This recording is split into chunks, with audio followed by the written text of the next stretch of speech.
hidup lagi banyak masalah. Usia semakin bertambah. Lah, si doi malah ngajak nikah. Ya itu masalah Anda, bukan masalah saya. Puluh. Biar jadi ke penghulu, ya minimal subscribe dulu.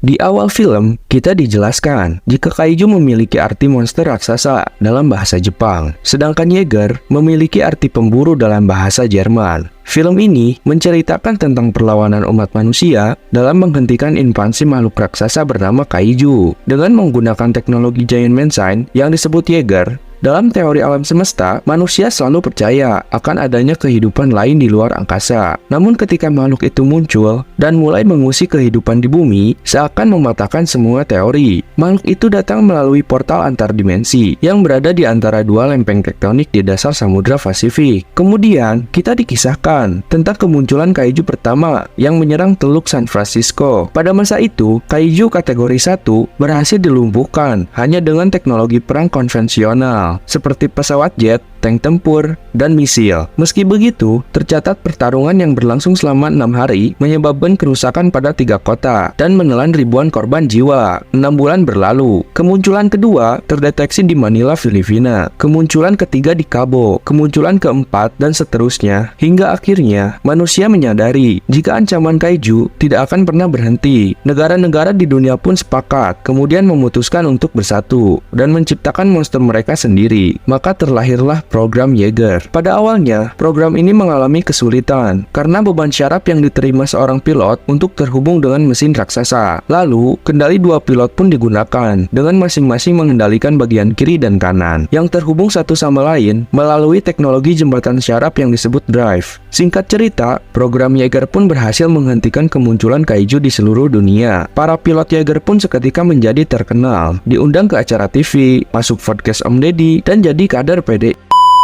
Ketika kaiju tidak lagi memiliki harga diri, manusia menjadikan kaiju sebagai bahan lelucon komedian. Perusahaan menjadikannya produk mainan. Brand ternama menjadikan nama produk sepatu. Bahkan terdapat sekte sesat yang menjadikan kaiju sebagai sesembahan. Berpindah pada tahun 2020. Di jam 3 pagi, kita mendapati 2 orang pilot yang terbangun akibat alarm kemunculan kaiju. Yo, Yancey, wake up! Right. Good morning. Diketahui jika kaiju yang muncul kali ini merupakan kaiju kategori 3 dengan kode jenis Knife Head yang terbesar yang pernah ada. Kemudian kita diperkenalkan dengan 2 bersaudara bernama Relight dan Yancey Beckett.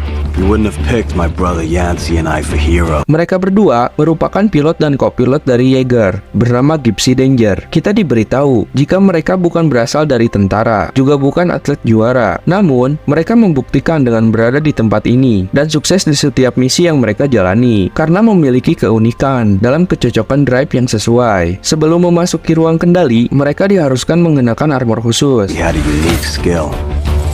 We were drifting.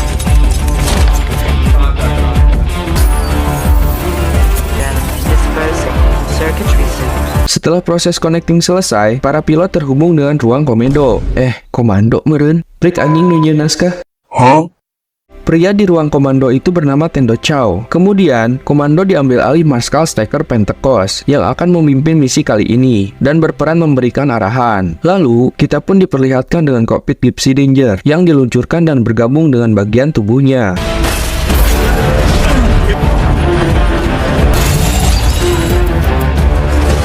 Sebelum dapat mengendalikan Jaeger, Relight dan Yancey diharuskan melakukan jembatan syarat terlebih dahulu. Proses ini merupakan teknologi drive yang berperan sebagai penghubung pikiran dan dapat mengakses ikatan satu sama lain yang terhubung di dalam mesin besar raksasa. Semakin kuat ikatan drive mereka, semakin kuat juga Jaeger itu dalam pertarungan.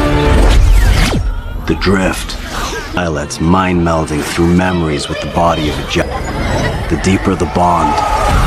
Setelah drive berhasil, Gypsy Danger kemudian dikirim ke medan pertempuran. Terlihat robot besi raksasa dengan ukuran puluhan kaki yang berjalan di tengah lautan tanpa mendapat gangguan, seolah sedang menantang kuasa Tuhan. Scene berpindah pada kapal nelayan yang terjebak di tengah badai.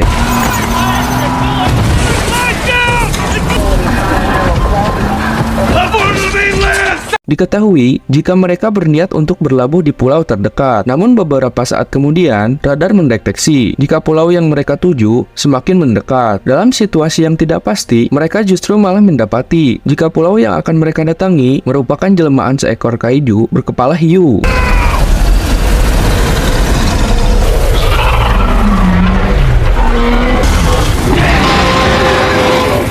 Ketika perahu itu akan dihancurkan kaiju, muncul Gypsy Danger yang datang tepat waktu dan mengamankan perahu nelayan tersebut. Pertarungan pun terjadi. Gypsy Danger yang dipiloti Beckett bersaudara mengambil inisiatif terlebih dahulu dengan melepaskan beberapa pukulan dan berhasil menampol kepala kaiju. Tuh manusia.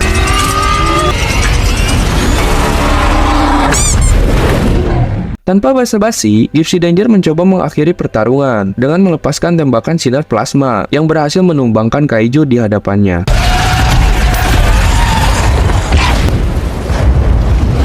Ketika mereka merasa misi kali ini telah diakhiri dan berniat untuk kembali, tiba-tiba Markas memberi informasi jika keberadaan kaiju masih terdeteksi. Secara tidak terduga, kaiju itu muncul dari dalam laut dan menampol kepala Gypsy Danger.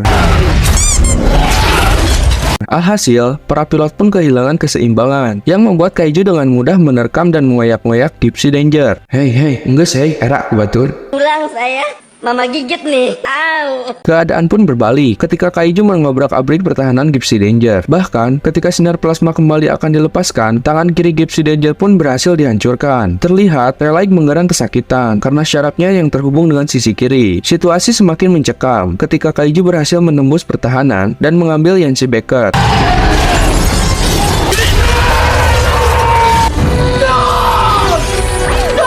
Relic yang tidak terima berusaha sekuat tenaga mengendalikan Yeager seorang diri. Dengan sisa tenaga, dia berhasil melepaskan sinar plasma yang mengarah tepat di kepala kaiju. Alhasil, kaiju itu berhasil dilumpuhkan, namun membuat Yeager kehabisan energi dan kehilangan koneksi. Marskal yang menyadari jika hasil ini tidak menguntungkan, kemudian pergi meninggalkan ruangan. Kena mental tuh.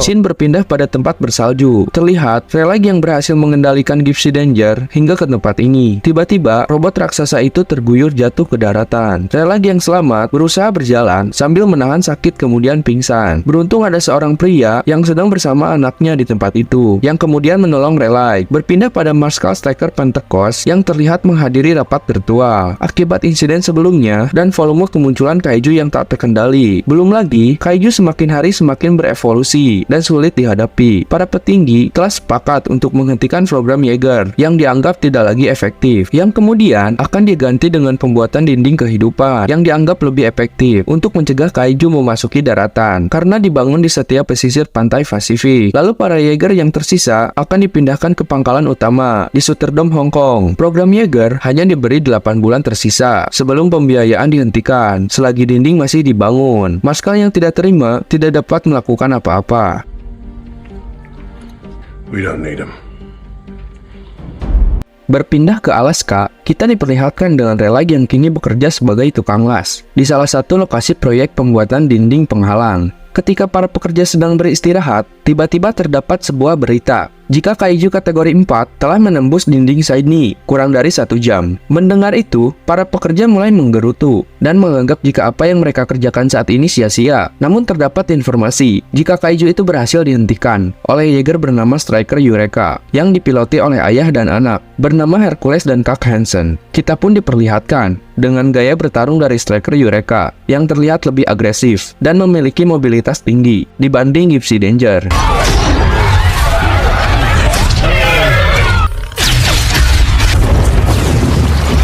Beberapa saat kemudian, terlihat helikopter mendarat di tempat itu, yang ternyata itu merupakan Marskal Striker Pentecost yang langsung disambut Relic. Dalam percakapan, Marskal mengatakan, "Lama tidak berjumpa, agar silaturahmi tetap terjaga, boleh pinjam dulu 1 juta?" Ya. Ternyata, tujuan Marskal di tempat ini untuk mengajak kembali. Namun Relic yang masih trauma setelah kehilangan kakaknya memutuskan untuk menolak tawaran ini dengan alasan tidak ingin orang lain melihat ingatannya tentang Yancey. Namun Marskal Striker mengeluarkan jurus pamungkas bermodalkan tuturan kata-kata lugas yang berbunyi, "Dunia ini akan segera kiamat. Kita semua akan mati. Kau memilih mati di tempat ini atau mati sebagai pejuang." Alhasil, kata-kata pengunggah itu berhasil membuat Relic yang semula kukuh menjadi luluh. Singkat cerita, Relight pun tiba di pangkalan Superdome Hong Kong. Setiba di lokasi, mereka disambut seorang gadis kawaii bernama Makomori. Diketahui jika Makomori merupakan penanggung jawab perbaikan Gypsy Danger, sekaligus orang yang memilih Relight sebagai pilot kembali. Beberapa saat kemudian, kita kembali dikenalkan dengan dua ilmuwan Sengklek bernama Dr. Newton Geisler dan Dr. Hermann Gottlieb. Ketika berada di dalam Superdome, Marskal Striker memberitahu jika mereka bukan lagi tentara. Ini merupakan bentuk perlawanan. Lalu kita diperlihatkan dengan jam raksasa yang menghitung mundur kemunculan kaiju dalam skala besar dan dianggap sebagai jam kiamat. Kemudian, Marskal kembali memberitahu jika sebelumnya di tempat ini mampu menampung hingga 30 Jaeger. Namun sekarang hanya ada 4 Jaeger tersisa. Kita pun diperkenalkan dengan Jaeger bernama Crimson Typhoon yang diproduksi di Guangzhou, China. Dioperasikan 3 pilot Weitang bersaudara. Brothers, triplets, local lads.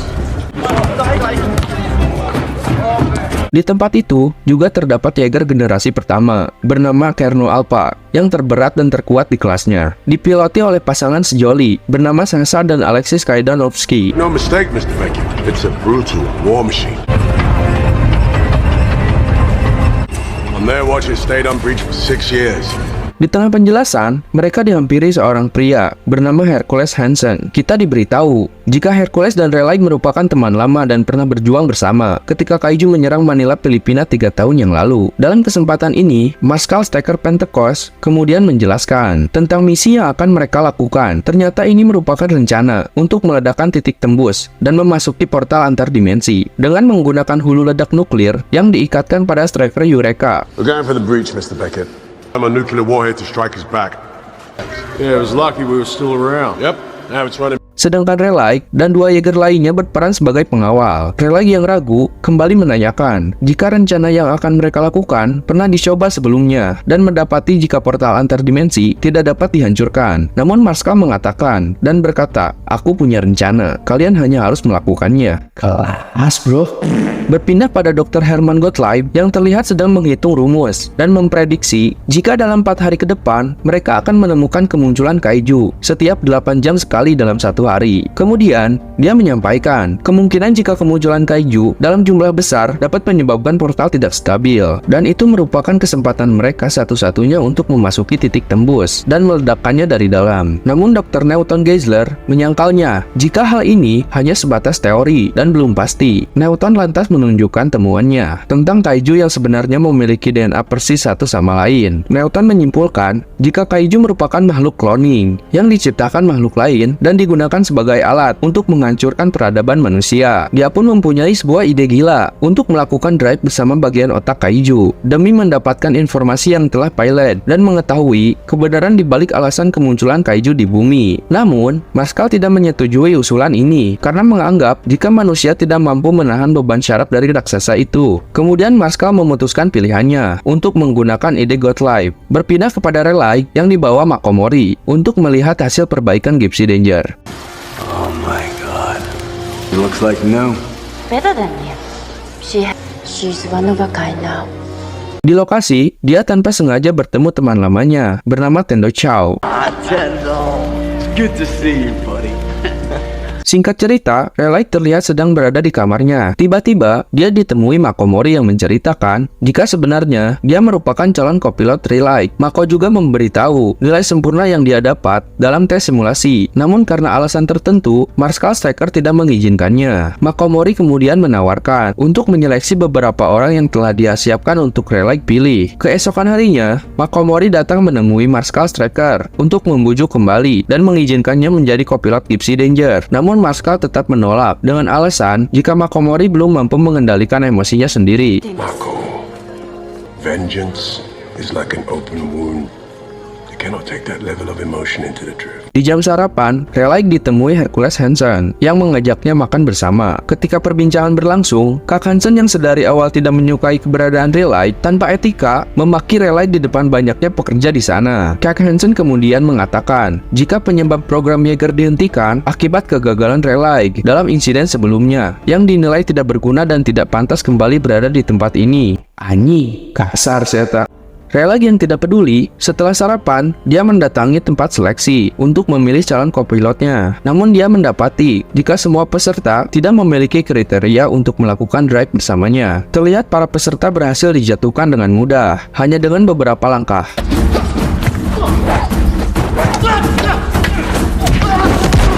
Relag yang merasa tidak ada satupun orang di tempat ini yang dapat mengimbanginya, kemudian meminta Makomori untuk sparring melawannya. Secara mengejutkan, Makomori dapat mengimbangi setiap gerakan Relag.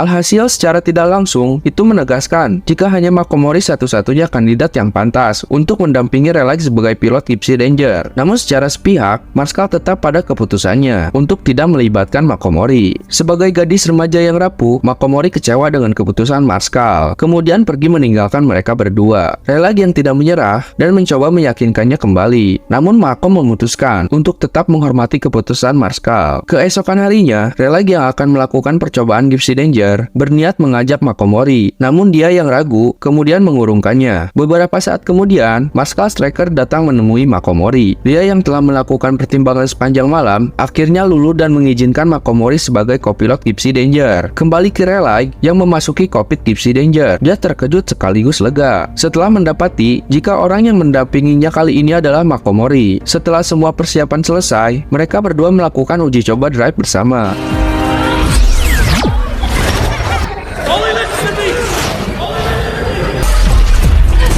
Di saat yang sama, tiba-tiba Dr. Herman datang memberitahu Marskal. Kemudian dia mengatakan jika Newton telah berhasil melakukan drive dengan otak kaiju seorang diri. Mendengar kabar itu, mereka pergi menemui Newton. Sesampainya di lokasi, Newton lalu menjelaskan temuannya. Jika kaiju sebenarnya tidak bergerak sesuai naluri mereka, melainkan sesuai apa dugaan sebelumnya. Kalau kaiju merupakan makhluk cloning yang diciptakan oleh alien bernama Precursors yang ingin menguasai bumi. Terdapat fakta penting kalau alien itu telah datang sejak zaman dinosaurus. Namun di masa itu, iklim planet bumi belum stabil, sehingga mereka menunggu hingga tiba waktunya kini bumi sudah layak untuk ditinggali. Marskal kemudian meminta Newton untuk melakukan drive kembali demi mendapatkan informasi lebih banyak. Namun Newton berpendapat jika otak kaiju yang sebelumnya digunakan telah rusak dan dia membutuhkan otak kaiju lain yang masih segar untuk mendapat informasi yang lebih akurat. Lalu Marskal menugaskan Newton agar pergi ke pasar gelap untuk menemui kepala organisasi perdagangan ilegal organ kaiju yang bernama Hannibal Chow. He runs the kaiju black market here in Asia. When I go to the corner of Fong and Tal, show them that card. Guys, do not trust him. Kembali ke Gypsy Danger, simulasi yang semula berjalan lancar tiba-tiba menemukan kendala. Ketika Makomori kehilangan kesadaran, terlihat dia terjebak dalam ingatan masa kecilnya, yang dimana semua anggota keluarga Makomori tewas dalam insiden kemunculan kaiju yang menyerang Tokyo di masa lalu. Di dalam alam bawah sadar, Mako tanpa sengaja mengaktifkan sistem senjata yang membuat semua orang yang berada di sana dalam bahaya. Semua kru pun panik dan berusaha melakukan sesuatu. Untungnya, Tendo Chow dapat menghentikan Gypsy Danger tepat waktu. I just did!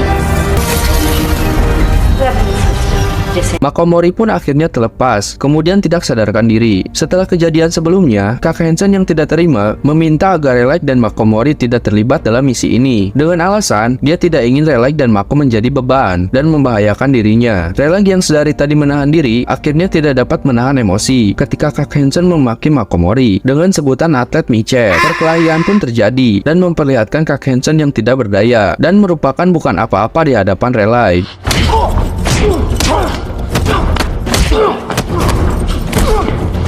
Namun perkelahian mereka akhirnya terhenti ketika Hercules datang melerai mereka. Cie, anak ayah. Setelah kejadian barusan, Relag dan Mako diminta menemui Marskal Striker. Dalam diskusi ini, Marskal mengungkapkan rasa bersalah karena mengizinkan Makomori. Alhasil, Makomori pun kini diberikan sanksi untuk sementara waktu dibebas tugaskan. Relag yang tidak terima setelah mengetahui kebenaran ketika berada di dalam ingatan Makomori, Relag kemudian menyalahkan Marskal yang telah egois dalam memperlakukan Makomori, yang diketahui merupakan putri angkatnya. Mendengar ucapan Relag, Marskal kemudian memarahinya dan menyuruh Relag untuk jangan ikut campur pada masalah pribadinya, lalu menyarankannya untuk hanya fokus sebagai Jaeger. Do I make myself clear?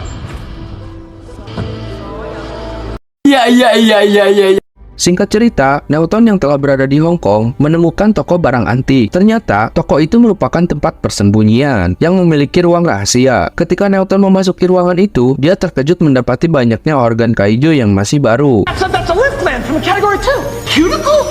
In mint condition? Kaiju skin parasite?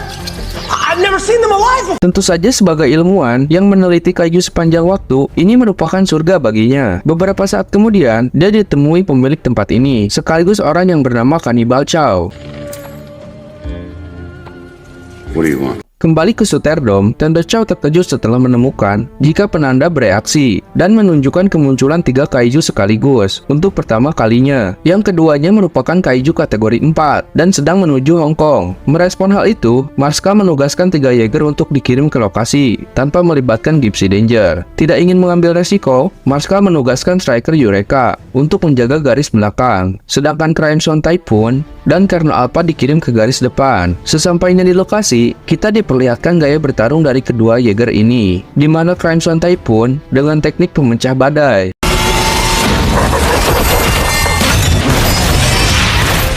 Sedangkan Colonel Alpha memiliki tubuh berat dan kuat. Kembali kepada Newton, dia mengungkapkan tujuannya untuk mendapat otak kaiju yang masih segar, dengan alasan untuk melakukan drive dengan otak itu, agar bisa mendapat informasi yang tidak diketahui. Cannibal Chow yang curiga, kemudian bertanya, apakah Newton telah melakukan hal bodoh itu sebelumnya? Newton yang merasa tindakannya luar biasa, lalu mengiyakan dugaan tersebut. Sontak itu membuat Cannibal Chow pun marah, dan memintanya segera pergi dari tempat itu. Kemudian dia menjelaskan, jika drive merupakan hubungan dua arah, yang dapat mengakses ingatan satu sama lain. Dan alasan kaiju saat ini menyerang Hong Kong karena mereka marah dan akan menangkap Newton. Kembali pada Crimson Typhoon dan Colonel Alpha yang terlihat tidak berdaya menghadapi kaiju kategori 4. Kaiju semakin menggila ketika Crimson Typhoon berhasil dihancurkan dan melewaskan Wei Tang bersaudara.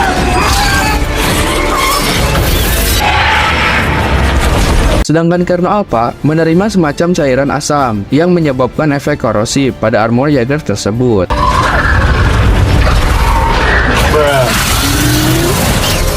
Para pilot Striker Eureka yang tidak dapat menyaksikan hal itu lebih lama memutuskan untuk memberontak dan melanggar perintah. Striker Eureka dengan gagah berani pergi menghadapi kaiju dan memperlihatkan gaya bertarung yang lincah. Namun di sisi Colonel Alpha yang masih berusaha bertarung, akhirnya tidak mampu bertahan lagi ketika kaiju berhasil menenggelamkannya.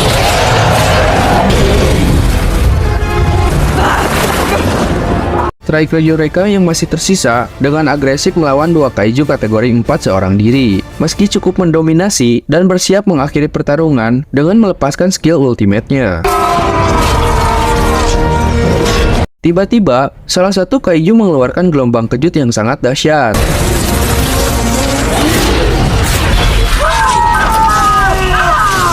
Dan berhasil memutus seluruh sistem kelistrikan. Alhasil, Striker Eureka yang menggunakan tenaga listrik mengalami mati total. Marshall yang tidak mempunyai pilihan, akhirnya mengutus Relic dan Makomori untuk menuju ke lokasi. Seperti yang kita ketahui, jika Gypsy Danger menggunakan inti daya nuklir sebagai sumber energi dan tidak terpengaruh dengan gelombang sebelumnya, keadaan semakin sulit ketika salah satu kaiju pergi memasuki kota.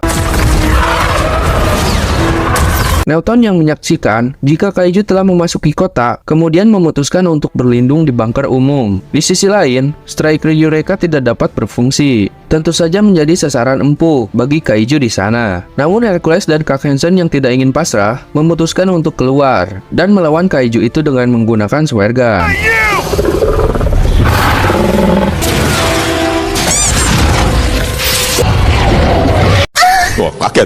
Meski terlihat sangat konyol dan terkesan sia-sia, tapi ternyata hal itu cukup efektif hingga bantuan datang. Terlihat Gypsy Danger yang datang tepat waktu berhasil mencegah tindakan kaiju. Pertarungan pun terjadi.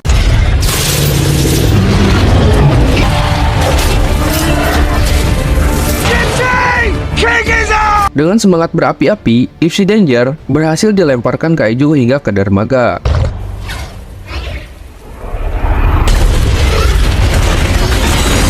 Gypsy Danger kemudian melunasi kaiju itu dengan satu pukulan keras, plus tenaga pendorong.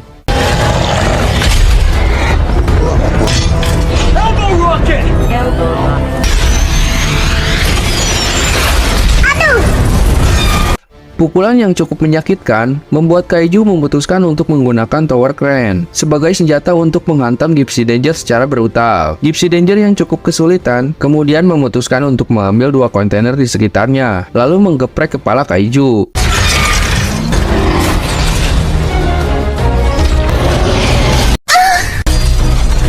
Menyadari pertarungan di daratan tidak menguntungkan, Kaiju itu berusaha mendorong Gypsy Danger kembali ke lautan. Melihat kesempatan, Gypsy Danger kemudian melepaskan sinar plasma secara bertubi-tubi, hingga membuat sebagian tubuh Kaiju hancur.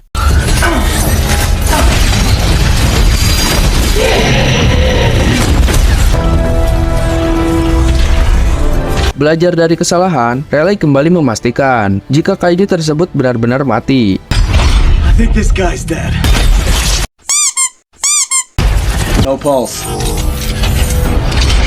Berpindah pada satu Kaiju yang memasuki kota. Terlihat dia telah menemukan persembunyian Nelton. Nelton yang pasrah ketika dirinya akan dimangsa, akhirnya dapat menghela napas lega. Di kejauhan, Gypsy Danger berjalan meyakinkan sambil mengayunkan senjata yang merupakan kapal kargo. Tanpa basa-basi, Gypsy Danger menghajar Kaiju itu secara bertubi-tubi.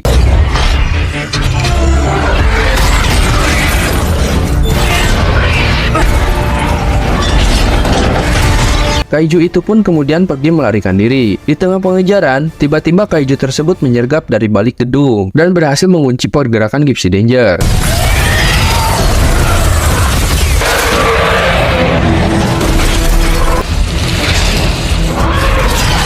Tanpa pikir panjang, Gypsy Danger mengeluarkan cairan nitrogen yang membekukan ekor Kaiju yang mengikat, lalu menghancurkannya. Secara mengejutkan, Kaiju mengeluarkan sayap yang kemudian membawa Gypsy Danger terbang hingga keluar angkasa.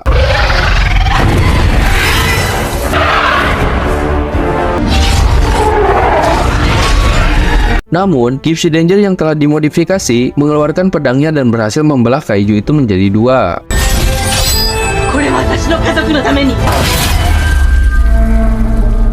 Tapi masalah terjadi ketika Gypsy Danger meluncur jatuh di atmosfer hingga membuatnya terlihat terbakar dan meluncur seperti meteor. Dengan pengalaman dan timing yang tepat, Raleigh berhasil menyelamatkan diri dengan menggunakan pendorong yang memberikan gaya balik dan berhasil mendarat dengan selamat.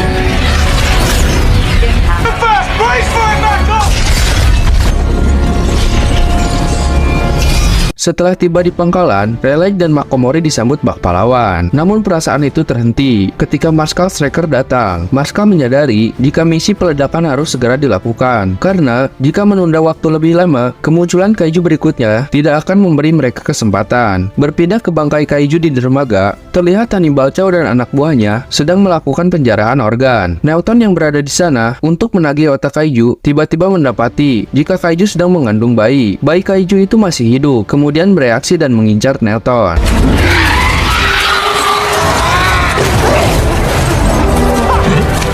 Namun pengejaran tidak bertahan lama karena bayi Kaiju ini terlilit ari-arinya sendiri.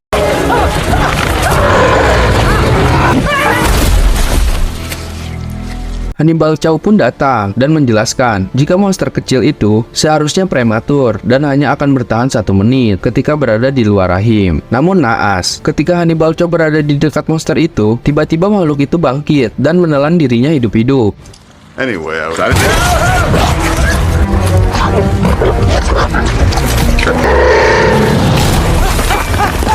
Kembali kepada Raleigh yang menemui Marskal Striker, kemudian Marskal menjelaskan jika dulunya dia merupakan pilot Jaeger generasi pertama yang mengendalikan Jaeger seorang diri. Namun hal itu membuat dirinya menderita kerusakan syaraf hingga membuatnya tidak dapat kembali menjadi pilot Jaeger. Di sisi Nelton, dia bersama sahabatnya Herman memutuskan untuk melakukan raid dengan otak Kaiju bersama-sama. Di saat yang sama, penanda kembali terdeteksi kemunculan 2 Kaiju baru. Namun Kaiju kali ini tidak melakukan pergerakan, melainkan melakukan penjagaan di sekitar portal. Dikarenakan Hercules tidak dapat ikut serta akibat cedera dalam pertarungan sebelumnya, Kak Hansen kemudian bertanya pada Tendo, siapakah pilot yang akan menggantikan ayahnya? Secara tak terduga, Marskal Striker Pentecost datang dengan seragam pilot Jaeger dan berkata jika dialah yang akan mengendalikan Striker Eureka. Makomori yang menyadari hal ini kemudian menghampiri ayahnya dan meminta untuk jangan melakukannya. Namun Marskal menegaskan jika kita semua tetap akan mati walaupun dia tidak melakukan ini. Sebelum menuju medan perang, Marskal Striker memberikan pidato yang berisi kata-kata lugas dan tegas, sebagaimana ciri khas dari seorang Pentecost. Today, we have chosen not only to believe in ourselves. Today we are canceling the apocalypse! Kemudian misi terakhir umat manusia pun dimulai. Singkat cerita, mereka telah tiba di Samudra Pasifik. Dikarenakan lokasi titik tembus berada di dasar laut, menyebabkan para Jaeger harus menyelam dan bertarung di dalam air. Ketika mereka tepat berada di lokasi portal, tiba-tiba Newton dan Herman datang dan memberitahu jika mereka telah mendapat informasi baru. Mereka pun melaporkan jika titik tembus hanya dapat mendeteksi DNA kaiju. Jika benda asing dipaksa untuk memasuki portal itu, hanya akan dilemparkan kembali keluar. Solusinya adalah Jaeger harus masuk bersama kaiju untuk mengelabuhi portal. Namun secara tak terduga, mereka dikejutkan dengan kemunculan kaiju kategori 5 untuk pertama kalinya. How big is it? What category? Striker. It's category 5. Di sisi Gypsy Danger yang akan membantu Striker Eureka tiba-tiba disergap oleh kaiju yang langsung menghancurkan tangannya. Kemudian kepala kaiju itu pun berhasil ditusuk dan dipanggang.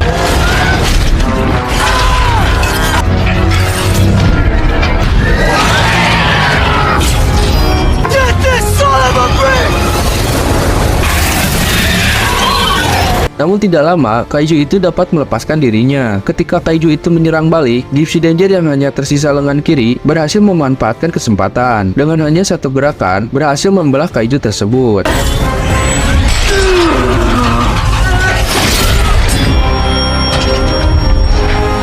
Kembali kepada Striker Eureka yang kesulitan akibat dikepung dua kaiju sekaligus. Gypsy Danger yang berniat membantu kemudian dihentikan Marskal. Ternyata dia memiliki rencana untuk memancing dua kaiju sekaligus dan meledakkan dirinya dengan bahan peledak pada Striker Eureka. Kemudian Marskal menyerahkan misi meledakkan titik tembus kepada Rayleigh dan Makomori dengan melakukan inti daya Gypsy Danger. Sebelum meledakkan diri, Marskal menyempatkan diri untuk berpamitan dengan Makomori. Terlihat ledakan besar pun bergema, menghancurkan Striker Eureka bersama dua kaiju lainnya, termasuk kaiju kategori 5.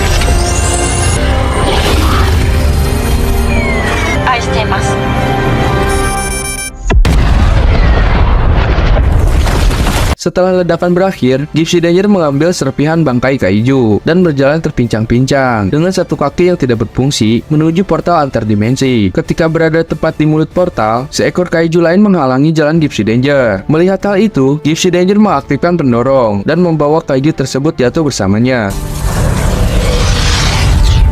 Di tengah perjalanan menuju lokasi kaiju berasal, Rayleigh mendapati jika Makomori tidak mampu bertahan lagi akibat kehabisan oksigen. Mau tidak mau, dia harus melanjutkan misi ini seorang diri dan mengeluarkan Makomori. Namun masalah lain terjadi ketika pemicu otomatis tidak berfungsi. Alhasil, Rayleigh harus mengaktifkannya secara manual. Ketika Rayleigh berhasil melakukannya, waktu memberi 55 detik sebelum Gypsy Danger diledakkan. Ketika Gypsy Danger sampai di lokasi di mana alien dan kaiju itu berasal, Rayleigh terlihat berhasil memasuki kapsul pelontar dan keluar dengan selamat. Waktu peledakan pun habis dan menunjukkan Gypsy Danger yang meledak dengan dahsyat dan berhasil menutup celah untuk selamanya.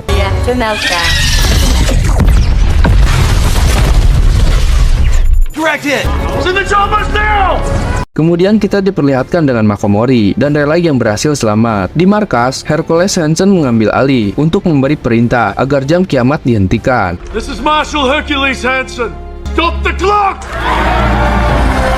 Film pun diakhiri dengan Hannibal Chow yang ternyata masih selamat dan keluar dari dalam kaiju. Where is my goddamn shoe?